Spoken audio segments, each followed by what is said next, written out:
Hi guys, welcome to Day16. അങ്ങനെ ഇന്നത്തെ നമ്മുടെ വീഡിയോ എന്ന് പറഞ്ഞാൽ വളരെ സിമ്പിൾ ആയിട്ടുള്ളൊരു ബോട്ടിൽ ആർട്ടാണ്. ആർക്കും ചെയ്യാൻ പറ്റുന്ന, ഈസി ആയിട്ട് ചെയ്യാൻ പറ്റുന്നൊരു ബോട്ടിൽ ആർട്ടാണ്. സോ അതിന് വേണ്ടിയിട്ട് നമ്മൾ ഫ്ലവേഴ്സ് ആൻഡ് ലീവ്സ് കളക്ട് ചെയ്യുന്നു. പ്രസ് ഫ്ലവർ ആർട്ട് യൂസ് ചെയ്തിട്ടാണ് നമ്മളത് ചെയ്യാൻ പോകുന്നത്. അപ്പോൾ ഞാൻ മുന്നേ കാണിച്ച പോലെ തന്നെ ലീവ്സും ഫ്ലവേഴ്സൊക്കെ പ്രസ് ചെയ്ത് വെച്ചിട്ടുണ്ട്, അയൺ ചെയ്ത് വെച്ചിട്ടുണ്ട്. ആ പ്രോസസ്സ് ഡീറ്റെയിൽ ആയിട്ട് ഞാൻ ആ വീഡിയോയിൽ കൊടുത്തിട്ടുണ്ട്.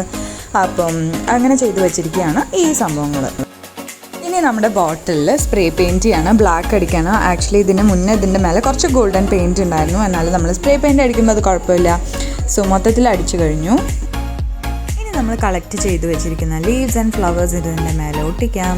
അപ്പോൾ അതിന് വേണ്ടിയിട്ട് ഞാൻ യൂസ് ചെയ്യുന്നത് മോഡ് പോഡ്ജാണ്. ഇപ്പോൾ നിങ്ങളുടെ കയ്യിൽ അതില്ലെങ്കിൽ നിങ്ങൾക്ക് ഫെവിക്കോളും യൂസ് ചെയ്യാവുന്നതാണ്. സോ അത് ഒട്ടിച്ചതിന് ശേഷം നമുക്ക് ബാക്കി പരിപാടികൾ ചെയ്യാം.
വൺസ് ഇതെല്ലാം ഒട്ടിച്ചതിന് ശേഷം നമുക്ക് ഇഷ്ടമുള്ള പെയിൻറ്റ് യൂസ് ചെയ്തിട്ട് ഇതിന് മേലെ സ്ലൈറ്റായിട്ടൊന്ന് ഒരു കോട്ടിങ് കൊടുക്കുകയാണ്.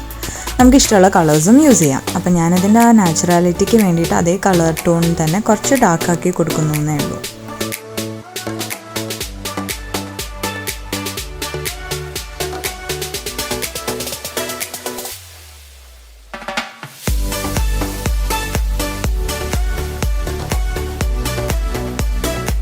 അതിനുശേഷം ഒരു മൾട്ടി കളർ ത്രെഡ് വെച്ചിട്ട് നമ്മൾ ആ ബോട്ടിലിൻ്റെ നെക്കിൻ്റെ അവിടെ ഒന്ന് ജസ്റ്റ് വൈൻഡ് ചെയ്ത് കൊടുത്തിട്ടുണ്ട്. And it's ready. ഇനി ഇതൊരു ഫൈനൽ കോട്ട് കൊടുക്കാൻ വേണ്ടിയിട്ട് ഒരു മഡ് പോഡ്ജിൻ്റെ ലെയറും കൂടിയും പുറത്ത് കൊടുക്കേണ്ടതാണ്. ഞാൻ അതിൽ കൊടുത്തിട്ടില്ല. അപ്പോൾ അതും കൂടി കൊടുത്തു കഴിഞ്ഞാൽ ഫിനിഷ്ഡ് ലുക്ക് ആവും.